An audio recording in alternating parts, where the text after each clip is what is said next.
त्याकडे आपण पाहता आवाज इंडिया मराठी. तर नजर टाकूया आजच्या ठळक बातम्यांवर. पुणे जिल्ह्यातील कान्हे ग्रामपंचायतीने कचरा व्यवस्थापन आणि ऊर्जा निर्मितीचा आदर्श निर्माण केलाय.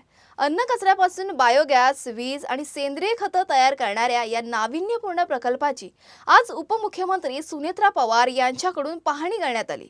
पर्यावरण संवर्धन, स्वच्छता, ऊर्जा स्वावलंबन आणि शेतकऱ्यांना सेंद्रिय खतं उपलब्ध करून देणारा हा उपक्रम ग्रामविकासाच्या दृष्टीने महत्त्वपूर्ण ठरत असून राज्यातील इतर गावांसाठीही प्रेरणादायी ठरत आहे. नवी मुंबई महानगरपालिकेच्या वाशी येथील सार्वजनिक रुग्णालयात नव्या आरोग्य सुविधांच्या लोकार्पण कार्यक्रमावरून राजकीय वाद निर्माण झालाय. कार्यक्रमाच्या प्रसिद्धी पत्रकात उपमुख्यमंत्री एकनाथ शिंदे यांचं नाव नसल्याचा आरोप करत विरोधी पक्षनेते विजय चौगुले यांच्या नेतृत्वाखाली महापालिका मुख्यालयावर मोर्चा काढण्यात आला.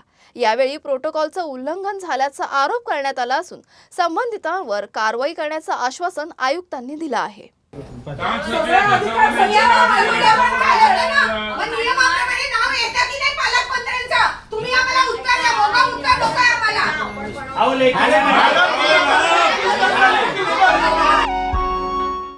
राजस्थानची राजधानी जयपूरमध्ये पेपरफुटी, शिक्षण व्यवस्था आणि बेरोजगारी विरोधात आयोजित आंदोलनादरम्यान मोठा गोंधळ उडाला. कॉंग्रेस जनता पार्टीचे संस्थापक अभिजित दिपके यांना 2 तरुणांनी कानशिलात लगावल्याची घटना घडली. त्यानंतर पक्षाच्या समर्थकांनी संबंधित तरुणाला पकडून मारहाण केली. पोलिसांनी तात्काळ हस्तक्षेप करत दोघांना ताब्यात घेतलं.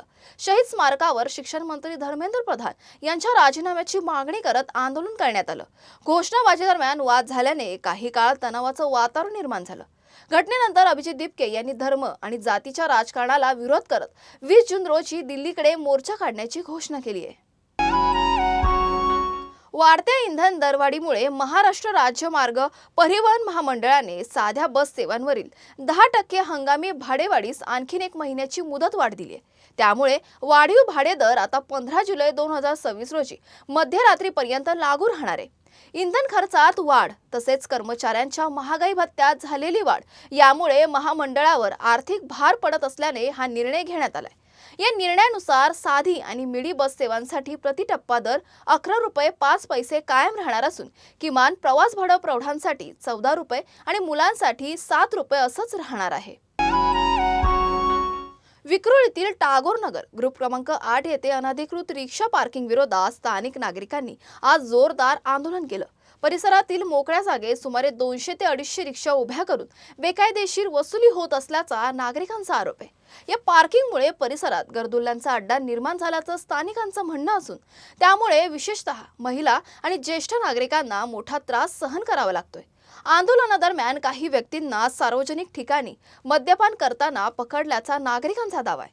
त्यामुळे परिसरातील कायदा व सुव्यवस्थेचा प्रश्न अधिक गंभीर झाल्याचं सांगितलं जातंय. नागरिकांनी अनधिकृत रिक्षा पार्किंग तात्काळ हटवण्याची आणि कठोर कारवाईची मागणी प्रशासनाकडे केली असून पोलीस गस्त वाढवण्याची ही मागणी करण्यात आली आहे. प्रशासनाकडून अद्याप अधिकृत प्रतिक्रिया आली नाहीये.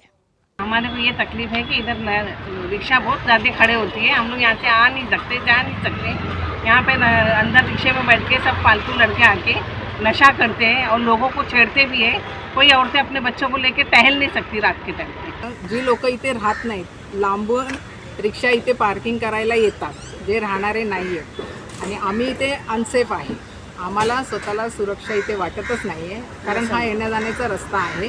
ह्या रिक्षावाल्यांमुळे आम्ही इथे सुरक्षित नाही आहे. आणि दुसरी गोष्ट म्हणजे पोलिसांनी लवकरात लवकर कारवाई करून ही जागा मोकळी करण्यात यावी ही विनंती आहे. इथे तुम्ही बघितलं असेल की महिलांची पण खूप सारे तक्रार आहे. मुलींची छेडछाड करण्याचा प्रकार इथे वारंवार घडतो आणि दिवसाढवळ्या इथे रिक्षात अंमली पदार्थाचं सेवन, दारूचं सेवन, रात्री तर त्यापेक्षा भयानक परिस्थिती असते. तरी मी स्थानिक प्रशासनाकडेही पत्रव्यवहार झालेले आहे. माझे स्थानिक प्रशासनालाही पत्र दिलेले आहे, RTO विभागालाही दिलेलं आहे, महानगरपालिकेलाही याचे वारंवार मी पत्रव्यवहार केलेले आहे. तर इथे जे काही अपरिचित जर घडलं तर ह्याचं जबाबदार कोण असणार? भारतीय हवामान विभागाच्या ताज्या अहवालामुळे चिंतेत भर पडली आहे. प्रशांत महासागरातील एल निनो केवळ सक्रियच नाही तर मान्सून हंगामात तो आणखीन तीव्र होण्याची शक्यता आहे. यामुळे जगभरातील हवामानावर परिणाम होऊ शकतो. मात्र दिलासादायक बाब म्हणजे मान्सून वेगाने पुढे सरकतोय. 15 जूनपर्यंत तो उत्तर प्रदेशात पोहोचण्याची तर 30 जूनपर्यंत दिल्ली NCR मध्ये दाखल होण्याची शक्यता आहे. यंदा मान्सून 3 दिवस उशिराने म्हणजे 4 जून रोजी केरळमध्ये दाखल झाला होता. चिंतेची बाब म्हणजे जून ते सप्टेंबर या कालावधीत एल निनोची स्थिती आणखी गंभीर होऊ शकते. ऑगस्ट 2025 ते फेब्रुवारी 2026 दरम्यान राहिलेल्या ला लीना नंतर आता एल निनोचा संपूर्ण मान्सून हंगामावर परिणाम होण्याची शक्यता वर्तवली जात आहे. दाक्षिणात्य सिनेसृष्टीतील लोकप्रिय जोडी रश्मिका मंदाना आणि विजय देवरकोंडा पुन्हा चर्चेत आलेत. त्यांच्या विवाहानंतर सोशल मीडियावर व्हायरल झालेल्या फोटोनंतर आता त्यांनी दिलेल्या एका सामाजिक वचनामुळे दोघांचं कौतुक होतंय. या कपलने तेलंगणातील गुणवंत विद्यार्थ्यांना शिष्यवृत्ती देण्याचा निर्णय पूर्ण केला असून सुमारे 180 विद्यार्थ्यांची यादी जाहीर केली आहे. शिक्षणात उत्कृष्ट कामगिरी करणाऱ्या विद्यार्थ्यांचा सन्मानही यावेळी करण्यात आलाय. विजय देवरकोंडाने सोशल मीडियावर पोस्ट शेअर करत आपल्या गाव थुम्मनपेट आणि या उपक्रमामागील उद्देशाबाबत माहिती दिली आहे. तर रश्मिका मंदानाने विद्यार्थ्यांना प्रोत्साहन देताना आयुष्यातील यश अपयशातून शिकत पुढे जाण्याचा संदेश दिलाय. या उपक्रमानंतर सोशल मीडियावर दोघांवर कौतुकाचा वर्षाव होत असून चाहत्यांनी त्यांचं अभिनंदन केलं आहे. बातमीपत्रात वेळ झाली इथेच थांबण्याची. अशाच महत्त्वाच्या बातम्या बघण्यासाठी पाहत रहा आवाज इंडिया मराठी, शोध सत्याचा.